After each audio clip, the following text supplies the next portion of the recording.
জিম্বাবুয়ের বিপক্ষে লিটন দাস রানে ফিরতে মরিয়া, সবার মাঝে সিরিয়াসনেস দেখতে চান চন্ডিকা।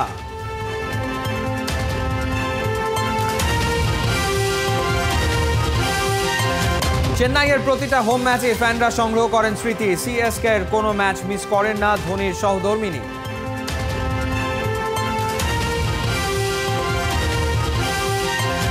চ্যাম্পিয়ন্স লিগের সেমিফাইনালে দুরন্ত মাইন্ড গেম, বেলিংহাম কি ইংলিশ ড্রেসিং রুমের আদব ভুলে গেলেন?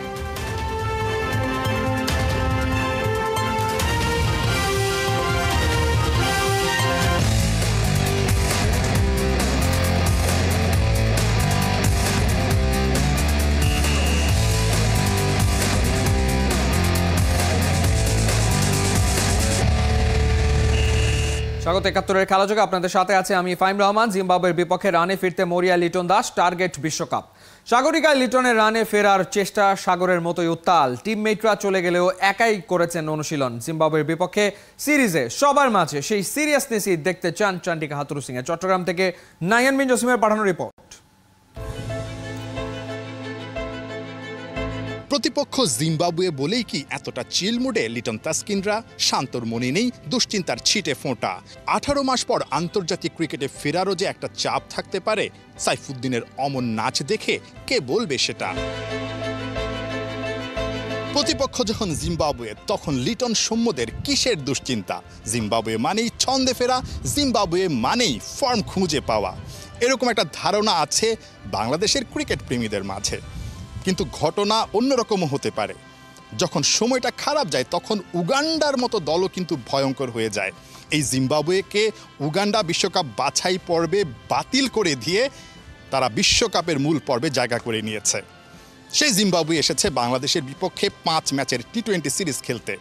এই সিরিজে জিম্বাবুয়ে একেবারেই নির্ভর হয়ে খেলবে, তাদের চাওয়া পাওয়ার কোনো কিছুই নেই, এবং সেটাই হতে পারে টাইগারদের জন্য ভয়ঙ্কর। যত যাই হোক, 50 মুখে একদমই পা কাটতে চান না টাইগার মাস্টার মাইন্ড চন্ডিকা। তাই তো এই সিরিজ নিয়ে শুরু থেকেই তার বাড়তি সতর্কতা। সাকিব মুস্তাফিজের না থাকা নিয়ে আছে ভাবনা। এই সিরিজ দেখেই চূড়ান্ত করতে হবে বিশ্বকাপের চূড়ান্ত দলটা। সবচেয়ে বড় দুশ্চিন্তা লিটনের ফর্মে না থাকা। আগের দিন চোট পাওয়া লিটন এদিন এসেছেন সবার আগে। সূর্য যখন মধ্য গগনে একাকী ব্যাটিং শুরু করেন তখন থেকে শেষ হয় সেই গোধূলি লগ্নে। 5 দফায় এদিন 3 ঘন্টা সময় কাটান নিজের ব্যাটিং নিয়ে। কখনো নেটে, কখনো সেন্টার উইকেটে। বালতি হাতে নিজের খেলা বল নিজেই বারবার জমা করেছেন কুড়িয়ে। লিটন জানেন বৃথা যায় না পরিশ্রম, তাই বাজে সময়কে মুছে দিতে চান নিজের ঘাম দিয়ে, তৃষ্ণা মেটাতে চান রানে ফিরে। লিটনের এই ক্ষুধাটাই হাথুরুসিংহে দেখতে চান সবার মাঝে। গোল মিটিং করে ওই বার্তাটাই কখনো স্পিন কোচ মুস্তাক আহমেদ দিচ্ছেন রিশাদ তানভীরদের, কখনো আন্দ্রে অ্যাডামস বুঝাচ্ছেন তাসকিন শরীফুলদের। সিরিজ শুরুর আগে প্রতিপক্ষ জিম্বাবুয়ের কে এলো কে আছে সেটা নিয়ে খুব একটা মাতামাতি নেই বললেই চলে, সঙ্গত কারণেই। তবে এই ছবিটা যে কারো মনে ধরতে পারে। ছেলে আর পুরো পরিবার নিয়ে সিকান্দার রাজা বন্দর নগরীতে। প্র্যাকটিস শেষে ছোট ছেলে ক্লান্ত বাবার বড় ব্যাগটা টেনে নিয়ে যাচ্ছে ড্রেসিং রুমে। মুহূর্তটা সুন্দর, কিন্তু সিকান্দার রাজার সময়টা কাটতে পারত আরও মধুর। সুযোগ থাকার পরও আইপিএল না খেলে জিম্বাবুয়ে ক্যাপ্টেন চট্টগ্রামে। বুঝাই যাচ্ছে টাইগারদের বিপক্ষে সিরিজ নিয়ে কম সিরিয়াস না জিম্বাবুয়ে। নাহিয়ান বিন জসিম, ৭১, চট্টগ্রাম। চেন্নাইয়ের প্রতিটা হোম ম্যাচে মাঠে থাকে ক্রিকেটারদের পরিবার। ধোনির সহধর্মিনী সাক্ষী, মিস করেন না কোনো ম্যাচই। ইয়েলো গ্যালারি জুড়ে চেন্নাইয়ের কত স্মৃতি যত্ন করে সাজানো আছে। আইপিএলের 5টা ট্রফি, কেউ কেউ কিনছেন প্রিয় দলের জার্সি, টুপি সহ আরও কত কি। ভারতের চেন্নাই থেকে অর্ণব বাবির পাঠানো রিপোর্ট। ধোনির সহধর্মিনী সাক্ষী কিংবা ড্যারিল মিচেলের পরিবার, হলুদ জার্সি আর দারুণ সব মুহূর্তে সবাই মিলেমিশে একাকার। প্রতি ম্যাচেই তারা স্টেডিয়ামে আসেন, মিশে যান সমর্থকদের সাথে উন্মাদনায়। কাছের প্রিয় মানুষটা লড়ছে মাঠে, তার জন্যই 2 হাত এক করেছেন গ্যালারিতে বসে। এজন্যই হয়তো চেন্নাই প্রশ্ন ছুড়েছে, পরিবার ছাড়া আবার কিসের হোম গেম। গল্পই তার গল্প সাজায়, কথা যেমন সাজায় কথা। কখনো কখনো নির্বাক ছবিতেই ভাঙে সহস্র নীরবতা। চেন্নাই সুপার কিংসের এই গ্যালারি, এই স্টোরের বিভিন্ন জায়গায় যেন তারই ছাপ। গুছিয়ে রাখা ছবিগুলোই রোমন্থন করায় স্মৃতি, গৌরবের বাণী উছলে পড়ে হয় সুখের সফল গীতি। 5 আসরের 5টা ট্রফি, কিংবদন্তি কত কথার রেশ, যে কাউকেই মুগ্ধ করবে। চেন্নাই ভক্তদেরও আঁকড়ে ধরবে হাজারো সুখ মুহূর্তে ঠাসা খেলার মাঠ। চেন্নাই মানেই তো এখন ধোনি। আগুনের ফুলকি ছড়ানো পোশাককেই অনন্য উচ্চতায় নিয়ে গেছেন যিনি। চারপাশ ভরিয়ে রেখেছেন হরেক রকম মুগ্ধতায়। ইয়েলো ফরএভারের সব রঙই আছে চেন্নাইয়ের এই ছোট্ট ঘরে। তাকে সাজিয়ে রাখা নানা স্মারকের প্রতিটি স্তরে। চেন্নাইয়ের স্টোরে যা কিছু স্মারক পণ্যের বিকিকিনি হয়, তার চেয়েও বেশি কিছু লেগে আছে তাদের হোম ভেন্যুর কোনায় কোনায়। এখানকার আকাশ বাতাসও নানা উত্থান পতনের গল্প বলে যায়। এখানে ক্রিকেট কেবল একটা খেলা নয়, ক্রিকেট মানে নানা গল্প, চায়ের কাপে ঝড়, বন্ধুর আড্ডা। ক্রিকেট মানেই হয়তো প্রেম, আর ক্রিকেট মানেই গ্যালারি জুড়ে থাকা এমন পারিবারিক ফ্রেম। অর্ণব বাপি, ৭১, চেন্নাই, ভারত। ভারতের দলে জায়গা পাওয়া সহজ কাজ নয়। সেখান থেকে বাদ পড়েন লোকেশ রাহুলের মতো তারকা ব্যাটাররাও, আর তাকে সরিয়ে বিশ্বকাপ দলে জায়গা করে নিয়ে 4 মাসে 18 কেজি ওজন কমিয়ে নিজেকে ঝরঝরে করে ফেলেছেন ঋষভ পান্ত। কিভাবে সেটা সম্ভব হলো, সেই গল্প খালিদ জামিলের রিপোর্টে। রসমালাই, বিরিয়ানি আর ফ্রাইড চিকেন নাম শুনলে জিভে কান্না জল আসে। আরো অনেকের মতো এসব ভারতীয় উইকেট কিপার ব্যাটার ঋষভ পান্টেরও প্রিয় খাবার। কিন্তু ঘটনা তো অন্য জায়গায়। এসব যদি নিয়মিত খাওয়া হয় তবে শরীরে জমবে চর্বি, কমবে ফিটনেস, পড়ে যাবে পারফরমেন্স। এসব চিন্তা করে নিজের প্রিয় খাবারগুলো বাদ দিয়ে দেন ঋষভ পান্ট। দিনে 1400 ক্যালোরি দরকার হলে গ্রহণ করেছেন 1000। এভাবেই 4 মাসে ওজন কমিয়ে ফেলেন 16 কেজি। টার্গেট একটাই, ফিটনেস আর পারফরমেন্সের প্রমাণ দিয়ে ভারতের টি-20 বিশ্বকাপ দলে জায়গা করে নেয়া। আর এই টার্গেট পূরণ হয়েছে দারুণভাবেই। একটা খাবার অবশ্য বাদ দিতে পারেননি পান্ট, সেটা চিলি চিকেন। তবে সেই রেসিপিতে থাকে মাত্র 5 ml ভার্জিন অলিভ অয়েল। এই কঠোর ডায়েটের সাথে পান্ট যুক্ত করেছেন নিয়ম মেনে ঘুম। রাত 11টা বাজলেই মোবাইল ফোন কিংবা টেলিভিশনের মতো সব ইলেকট্রনিক গেজেটের ব্যবহার বন্ধ। বাধাহীনভাবে 8 থেকে 9 ঘন্টা ঘুম। বিশ্বকাপ দলে জায়গা করে নিতে বাকিদের চেয়ে একটু বেশি কাঠখড় পোড়াতে হয়েছে ঋষভ পান্টকে।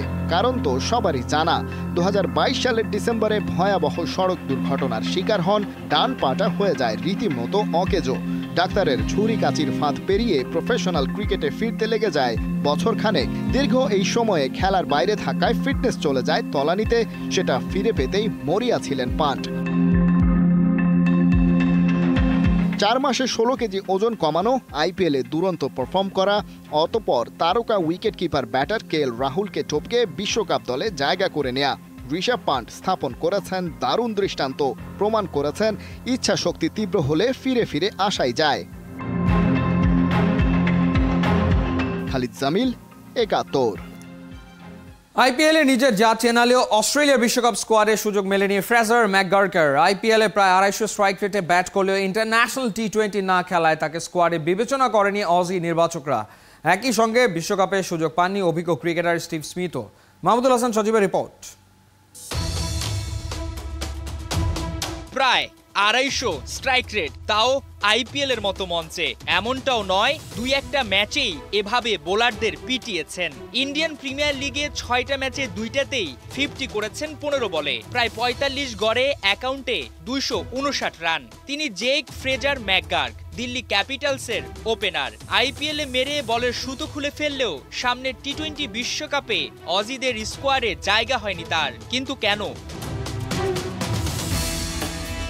আইপিএল কেবলই একটা টুর্নামেন্ট। এখানে পারফরমেন্স বিচার বিশ্লেষণ করে বিশ্বকাপে দল দিবে অস্ট্রেলিয়া, এমন বোকামো নিশ্চয়ই করতে চাইবে না অজিরা। কারণ আইপিএলে খেলার ধরন, পিচ, কন্ডিশনের সাথে আকাশ পাতাল পার্থক্য থাকবে বিশ্বকাপের মঞ্চে। তাই ভুলেও ইন্ডিয়ান প্রিমিয়ার লিগ দেখে মন গলেনি বিশ্বের অন্যতম বাঘা দলটার। 22 বছর বয়সী ম্যাকগার্ক চলতি আইপিএলে বিদেশি ক্রিকেটারদের মধ্যে অন্যতম বড় আবিষ্কার। টি-20 ক্রিকেটে যেটা সবচেয়ে বেশি প্রয়োজন, ভয় ডরহীন ক্রিকেট খেলা, সেটাই করছেন এই অজি ব্যাটার। ফলে ইনিংসের শুরু থেকেই খেলতে পছন্দ করেন মারকুটে স্টাইলে। সফলতাও দিচ্ছে ধরা, কিন্তু তাতে তাকে মনে ধরেনি ক্রিকেট অস্ট্রেলিয়া নির্বাচকদের।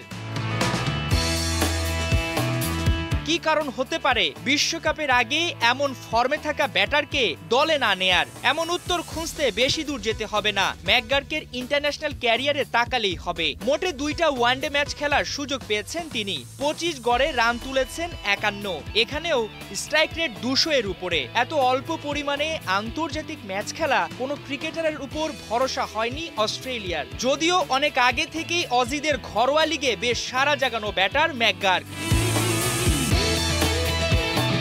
গেল বিগ ব্যাশেও 9 ম্যাচে তার ব্যাটে এসেছে 257 রান, স্ট্রাইক রেটটাও মন্দ ছিল না, 160-এ ব্যাট চালিয়েছেন তিনি। কিন্তু এসবে বিচার করেনি অজি নির্বাচকেরা, তারা বিশ্বকাপের মতো মঞ্চে গুরুত্ব দিয়েছে অভিজ্ঞতাকে, যা স্পষ্ট হয় অস্ট্রেলিয়ার বিশ্বকাপ দল দেখলেই। আইপিএল এর সবচেয়ে এক্সপেন্সিভ বোলার মিচেল স্টার্ক বল করছেন প্রায় 12 ইকোনমিতে, উইকেট নিয়েছেন 8 ম্যাচে মোটে 8টা। এখানেই বিষয়টা পরিষ্কার, সাম্প্রতিক পারফরমেন্স কিংবা আইপিএল এর পারফরমেন্সে বিশ্বাস না অস্ট্রেলিয়া। বিশ্বকাপ নিয়ে তাদের পরিকল্পনা এতটাই পরিষ্কার যে অনেক লম্বা সময় আগে থেকেই তারা স্কোয়াড নিয়ে ভেবেছে, ফলে স্টিভ স্মিথের মতো অভিজ্ঞ ব্যাটারও সুযোগ পাননি বিশ্বকাপের দলে। সেই হিসেবে ম্যাকগার্ক তো থাকবেন ভাবনারই বাইরে।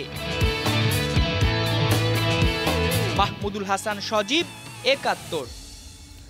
চ্যাম্পিয়ন্স লিগের সেমিফাইনালে দেখা গেল দুরন্ত মাইন্ড গেম। পেনাল্টি নেবার সময় কেইনকে কিছু একটা বলেছিলেন বেলিংহাম, কিন্তু কেন রিয়াল মাদ্রিদকে জেতানোর জন্য ইংল্যান্ড ড্রেসিং রুমের আদব ভুলে গেলেন? বিস্তারিত মাদি হাসানের রিপোর্টে। রিয়াল মাদ্রিদ শুধু কোনো ক্লাব নয়, একটা অনুভূতি যেটা জয়ের নেশায় আপনাকে ব্যাপকভাবে বুধ করবে। সেই ব্যাপকতার মাত্রা কতটা? এতটাই যে জিততে চেয়ে মনের অজান্তেই ভুলে যাবেন একই দেশের হয়ে ড্রেসিং রুম শেয়ার করার হৃদ্যতা। জুড বেলিংহ্যাম যেমন ছাড় দেননি স্বদেশি ইংরেজ হ্যারি কেইনকে চ্যাম্পিয়ন্স লিগের সেমিফাইনালের গুরুত্বপূর্ণ পেনাল্টি নেবার সময় কিছু একটা বলে মনোযোগ নষ্ট করার চেষ্টা। একই জাতীয় পতাকার প্রতিনিধিত্ব করা তারকারা সচরাচর কখনোই জড়িত হন না এই ধরনের মাইন্ড গেমে। কোথাও না কোথাও একটা লাগাম টানবার তালা মন পকেটে থাকে, কিন্তু রিয়াল মাদ্রিদের জার্সিতে গিয়ে সেই অলিখিত সংস্কৃতি কি করে ভুলে গেলেন? পুরো ব্যাপারটা বেশ চটকদার মিডিয়ার আলোচনায়। কোথাও কোথাও 2-2 গোলের ড্র হওয়া ক্লাসিক ম্যাচের ওই মুহূর্তটাই হেডলাইন। হেই হ্যারি, আমি জানি তুমি বাম দিকে শুট করতে যাচ্ছ, এটাই বলেছিলেন বেলিংহ্যাম। এখানে মাইন্ড গেমটা কি সেটার বিশ্লেষণে এক্সপার্টরা বলছেন বাম দিকে শুট করবে এটা আগে থেকে বলে দেওয়ার কারণ সেই কথায় প্রভাবিত হয়ে হ্যারি কেইন যাতে পেনাল্টি নিশানা করে ডান পাশে। টিমের পক্ষ থেকে গোলকিপার লুনিনকে সিদ্ধান্ত দেওয়া ছিল তিনি যেন ওই দিকেই ঝাঁপ দেন। রিয়াল মাদ্রিদের আরও একটা তাৎক্ষণিক মাস্টার প্ল্যান। তবে স্বদেশী বেলিংহ্যামের স্লেজিং একটু কানে নেননি। যদিও ম্যাচ পরবর্তী বক্তব্যে কেইন দাবি করেছেন কি বলেছেন সেটা শোনেননি, তবে রীতিমতো কানের ভেতরে ঢুকে যা যা বলেছেন সেটা না শোনার কোনো বাস্তব কারণ নেই। বেলিংহ্যামের মাইন্ড গেমের ফাঁদে ফড়কে না গিয়ে বাঁ দিকেই করেছেন শুট, গোলও পেয়েছেন।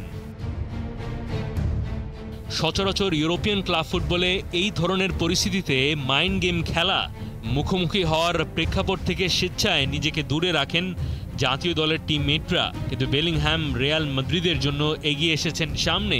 হয়তো ভেবেছেন তিনি যদি ট্র্যাশ টকটা করেন তাহলে মাইন্ড গেম বাস্তবায়ন হওয়ার সম্ভাবনা সবচাইতে বেশি থাকবে। একই দেশ ইংল্যান্ডের হওয়াতে তার কথাতেই সবচাইতে বেশি কেইন ভরকে যাবে। একমাত্র রিয়াল মাদ্রিদই পারে, যার জন্য ফুটবলাররা সব নিয়ম রীতি নীতিকে ভেঙে ফেলতে পারে জেতার জন্য। এমন কিছু আছে ওই জার্সি আর ব্যাজে যেটা নেই আর কারো, ওটা বদলে দেয় যে কোনো ফুটবলারকে। কদিন আগেই বলেছিলেন কোচ কার্লো আনচেলত্তি, এই ক্লাবের চরিত্র সাফল্য বলে দেয় সেই অনুভব ধ্রুব সত্য। হারতে হারতে বারবার জিতে যেতে রিয়াল ছাড়া আর কে পারে? হয়তো ক্লাব ফুটবলের বাকি দুনিয়া এক পৃথিবী, আর রিয়াল নিজে একাই আরেকটা সম্পূর্ণ পৃথিবী, যেখানটায় ম্যাজিকের আনাগোনা থাকে আমাদের সত্যিকারের পৃথিবীর রোদেদের মতো বিরামহীন। মাহাদি হাসান, 71। এই ছিল এই মুহূর্তের খেলাযোগে সরাসরি সংবাদ অনুষ্ঠান। দেখতে থাকুন 71-এর ফেসবুক পেজে এবং সাবস্ক্রাইব করুন 71-এর ইউটিউব চ্যানেলে। 71-এর সাথেই থাকুন।